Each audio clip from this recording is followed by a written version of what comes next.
Мына біздің комбинат, Өскемен ұн тарту комбинаты, жауапкершілігі шектеулі серіктестік, қаншама жыл астық сақтау, оны ұнға тарту жұмыстарымен айналысады. Бұл астықтың бірінші дұрыс қабылданып, дұрыс сақталуы көп кісілерден байланысты. Ең бірінші астық кіріп, көлікпенен ол өлшеніп, дұрыс өлшеніп, зертханаға келіп, оның сапасы тексеріліп, қай жерге сапасы бойынша, қай жерге түсіру керек екенін тапсырма беріледі. Біз жылына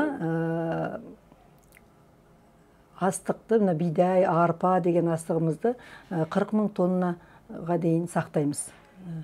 Егерде күнбағысқа келсек, онда 10 000 тоннадай сақтай аламыз.